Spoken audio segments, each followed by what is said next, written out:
আসসালামু আলাইকুম। প্রিয় দর্শক, তথ্য বিষয়ক উপদেষ্টা মাহফুজ আলম সাহেব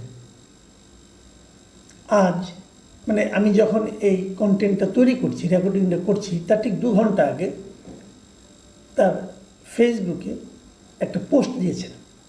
সেই পোস্টে উনি লিখেছেন, 1/11 এর পদধ্বনি শোনা যাচ্ছে, তবে জুলাই জয়ী হবে, জনগণের লড়াই পরাজিত হবে না। 2টি লাইনে 3টা বাক্য। প্রথমত বাক্য হলো 1/11 পদধ্বনি শোনা যাচ্ছে। এই যে পদধ্বনিটা শোনা যাচ্ছে, এটার ভিত্তিটা কি? কিভাবে উনি বুঝতে পারলেন যে সে পদধ্বনি শোনা যাচ্ছে?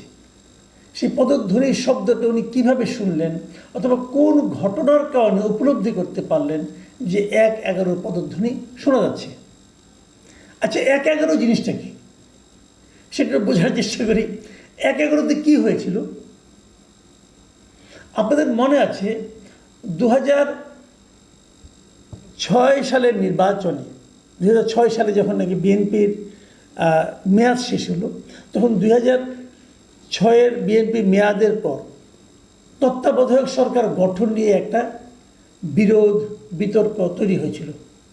প্রথমে বিএনপি চেয়েছিল যে KM হাসানকে, উনি সর্বশেষ প্রধান বিচারপতি ছিলেন, ওনাকে তত্ত্বাবধায়ক সরকারের প্রধান বানাবেন। কিন্তু এটা নিয়ে বাগড়া দিল আওয়ামী লীগ, এবং সেই বাগড়ার কারণে শেষ পর্যন্ত অনেক নাটক হয়েছে। অত কিছু বাদ দিয়ে KM হাসান সাহেব নিজেই সরে গেলেন, বললেন যে না ভাই, আমি এই বিতর্কে জড়াবো না।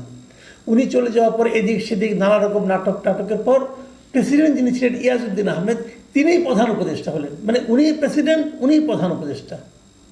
এক অদ্ভুত একটা তত্ত্বাবধায়ক সরকার গঠন হলো, এবং সেই সরকার 2007 সালের 22শে জানুয়ারিতে নির্বাচনের ডেট দিল। এই 22শে জানুয়ারির আগে, ঠিক 11 দিন আগে, জানুয়ারির 11 তারিখে এখানে তৎকালীন সেনাপ্রধান মইনুল আহমেদ এবং অন্য যারা সেনা কর্মকর্তা ছিলেন, তারা এখানে একটা হস্তক্ষেপ করল।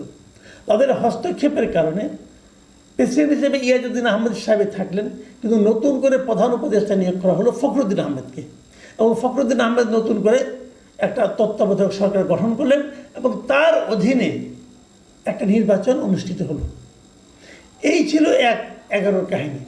এবং সেই নির্বাচনে বলা হয়ে থাকে যে আওয়ামী লীগকে নাকি ফেভার করা হয়েছে। সেই সময় যারা নির্বাচন কমিশনার ছিলেন, তাদের মধ্যে আপনারা একজন চেনেনি, এই যে এখন যিনি উপদেষ্টা আছেন ব্রিগেডিয়ার সাখাওয়াত সাহেব, তিনি কিন্তু ওই সময় নির্বাচন কমিশনার ছিলেন। ওনাদের অধীনে, যে ওনাদের তত্ত্বাবধানে যে নির্বাচনটা হয়েছিল, সেই নির্বাচনে আওয়ামী লীগ বিজয়ী হয়েছিল।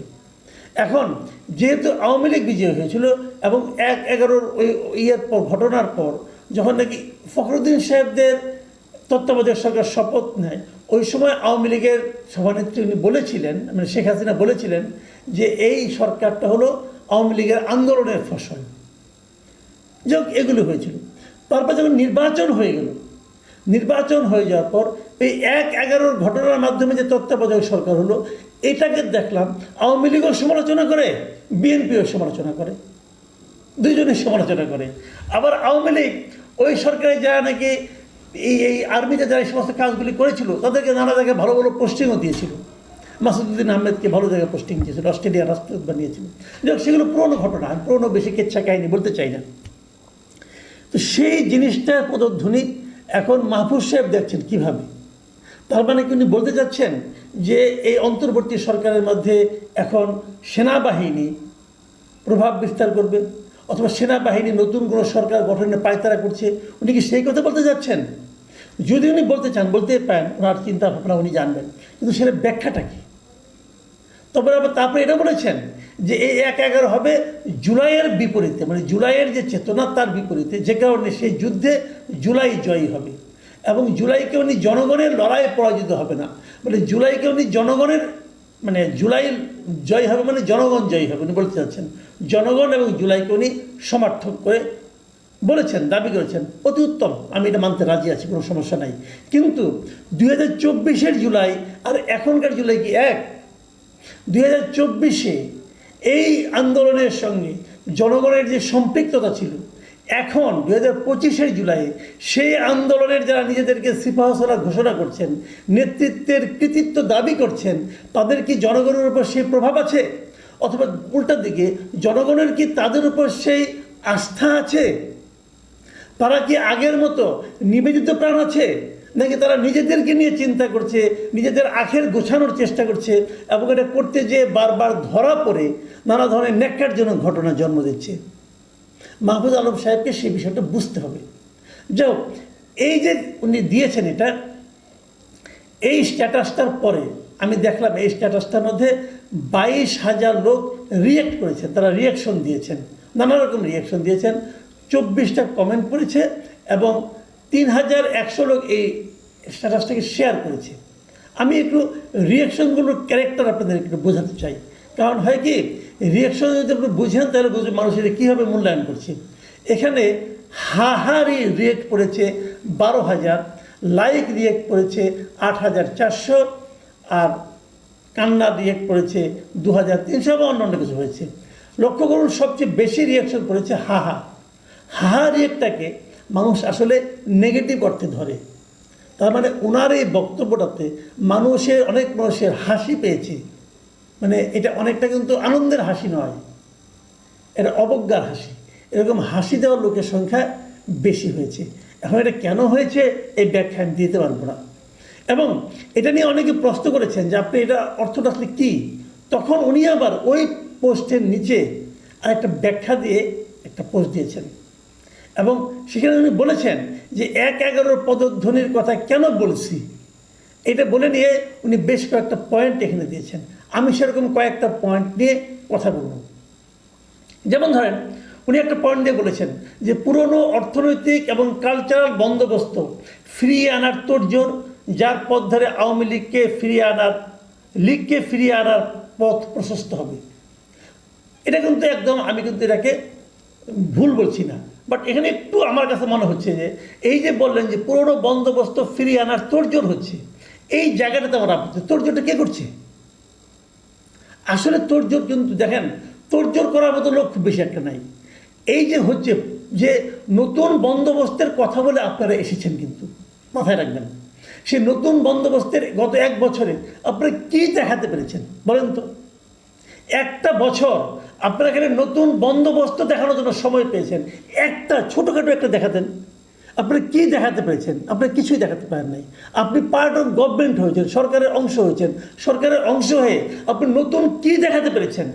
আপনি একটা মন্ত্রণালয়ের দায়িত্ব পেয়েছেন, তথ্য মন্ত্রণালয়ে বসে আপনি এমন কি দেখাতে পেরেছেন যাতে নাকি আমাদের মিডিয়া এবং তথ্য মন্ত্রণালয়ের মানে অধীনে যে সমস্ত প্রতিষ্ঠানগুলো আছে সেগুলোতে বিরাট কোনো বৈপ্লবিক পরিবর্তন এনেছে?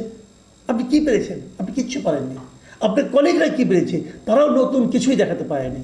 অনেকে বলছে সরকার তো চলছে আগের মতোই, যে সরকার চলছে আগের মতোই, তারা কেন মুখে নতুন বন্দোবস্তের কথা বলে? লজ্জা করে না?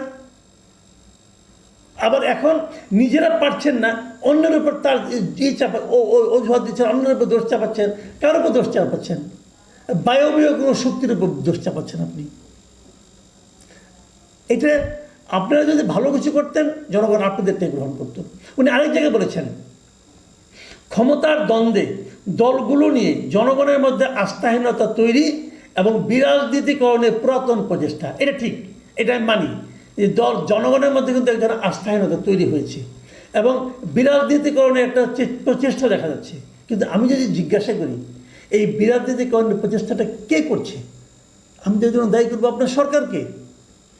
আপনাদের সরকারে বর্তমান যে ডক্টর ইউনূসের গভর্নমেন্ট আছে, তারাই রাজনৈতিক দলগুলিকে ব্যর্থ প্রমাণ করার নানা ধরনের চেষ্টা করছে।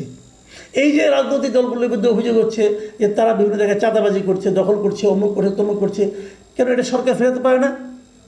চাঁদাবাজি ফেরানো তো সরকারের দায়িত্ব, সরকার কেন ফেরায় না? আপনি পলিটিক্যাল পার্টিগুলিকে দোষ দিতে পারতেন তখন, যদি সরকার কোনো চাঁদাবাজির জন্য কাউকে ধরলে যদি পলিটিক্যাল পার্টিগুলো তাকে ছাড়ানোর জন্য সরকারের উপর চাপ প্রয়োগ করতো, আপনি তখন পলিটিক্যাল পার্টিকে দোষ দিতে পারতেন। কিন্তু সরকার তো ধরেই না। এই যে গুলশানের ঘটনায় এনসিপির কয়েকজনকে ধরা হলো, এর জন্য কি কোনো পলিটিক্যাল পার্টি, এমনকি খোদ এনসিপি, তারা কি সরকারকে চাপ দিয়েছে? চাপ দেয়নি তো, চাপ তো দেয়নি। তাহলে ধরলে তো কেউ না করে না, আপনি ধরেন না কেন? ইচ্ছে করে ধরে না। সরকার এই কাজটা ইন্টেনশনালি করতেছে যাতে নাকি পলিটিক্যাল পার্টিগুলোর উপর মানুষ বীতশ্রদ্ধ হয়ে যায়। যদি সরকারের জন্য দায়ী হয় তার দায়িত্ব মিস্টার মাহফুজ আলম আপনার উপর পড়ে, কারণ আপনি তো পার্ট অফ গভর্নমেন্ট। আরেকটা জিনিস বলি, উনি আরেকটা জিনিস বলেছেন যে জুলাইয়ের গণ অভ্যুত্থানকে অন্য 10টা ইভেন্টের মতো বানিয়ে জনগণ বিশেষ করে ছাত্রদের মধ্যে হীনমন্যতা তৈরির প্রচেষ্টা হচ্ছে। দেখেন, এটা আপনি যেভাবে বলছেন ঠিক আছে, কিন্তু এটা ছাত্রদের মধ্যে কোনো হীনমন্যতা বাইরের কেউ তৈরি করে নাই, এই ছাত্র নেতৃবৃন্দই তৈরি করেছে।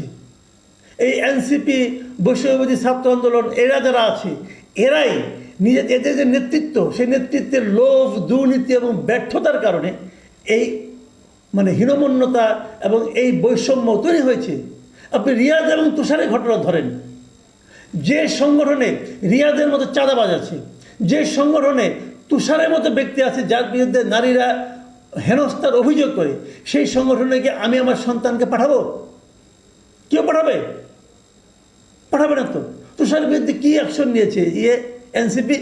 যদি না নেয় তাহলে সেখানে এই তাদের প্রতি যে মানুষের হতাশা, অনাস্থা আসবে, এর জন্য কি অন্য কেউ দায়ী নাকি তারাই দায়ী? আপনি কিন্তু রোগটা ধরেছেন, কিন্তু রোগের কারণটা কিন্তু আপনি আইডেন্টিফাই করেছেন ভুলভাবে, অন্যের উপর চাপিয়ে দিচ্ছেন। রোগটা ঠিক আছে, অস্বীকার করছি না। আরেকটা জিনিস বলেছেন যে সেটা হলো, উনি আরেকটা কথা ব্যাখ্যা দিয়েছেন যে নির্বাচন নিয়ে ধোঁয়াশা তৈরি, যেখানে সরকার ও রাজনৈতিক দলগুলোর মধ্যে নির্বাচন নিয়ে উল্লেখযোগ্য টানাপোড়েন নাই। উনি বলতেছেন যে নির্বাচনে যে ধোঁয়াশা তৈরি হয়েছে এটা অন্য কেউ তৈরি করেছে। উনি সবসময় একটা অদৃশ্য শত্রুকে টার্গেট করছেন, কিন্তু উনি বলছেন যে সরকারের সঙ্গে রাজনৈতিক দলগুলোর মধ্যে নির্বাচন নিয়ে কোনো টানাপোড়েন নেই। আর শিওর? আরে দলগুলির মধ্যে তো টানাপোড়েন আছে। এনসিপি এবং জামাত বলে এক কথা, বিএনপি বলে আরেক কথা। নির্বাচন নিয়ে বিরাট টানাপোড়েন আছে।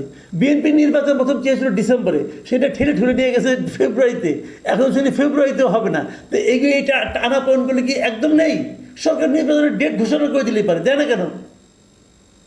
কাজে আমি মাহফুজ আলম সাহেবকে বলবো, ভাই আপনাকে আমি ব্যক্তিগতভাবে পছন্দ করি এই কারণে, আপনি যা বিশ্বাস করেন তা বলেন, তা বলার সৎ সাহস আপনার আছে, কিন্তু বিষয়গুলিকে আপনি ঠিকই ধরেছেন, পয়েন্টগুলো ঠিক আছে, আপনার যুক্তিগুলো ঠিক আছে, কিন্তু আপনি যাকে কারণ হিসেবে দেখাচ্ছেন, আপনি প্রত্যেক জায়গায় কারণ হিসেবে দেখাচ্ছেন একটা অদৃশ্য শত্রুকে। এখানে অদৃশ্য শত্রু নয়, শত্রু দৃশ্যমান। তারা হলো ছাত্র নেতৃত্ব, যারা নাকি সংকীর্ণ পথে হাঁটছে, যা নাকি সাময়িক লোভকে অতিক্রম করতে পারছে না। ওই রিয়াদ বলেছিল না কোর্টে যে গরিবের ছেলে টাকা দেখে মাথা খারাপ হয়ে গেছে। একই ঘটনা আপনাদের যে ছাত্র নেতৃত্ব আছে তাদেরও হয়েছে। এই বয়সে যদি ধনীর ছেলেও হয়, এত টাকা একবারে দেখে নেই সে, তার বাবা দেখতে পারে, সে দেখে নাই, এদের টাকা দেখে মাথা খারাপ হয়ে গেছে ছাত্র নেতৃত্ব। আর আপনার সরকার, যে সরকার এনজিও এবং বিদেশি দ্বারা প্রভাবিত, তাদের এই দেশের প্রতি কোনো দায়বদ্ধতা নাই, কোনো ভালোবাসা নাই। তারা এখানে অবসর বিনোদন করতে এসেছে, পারলে তাদেরকে ঠিক করেন।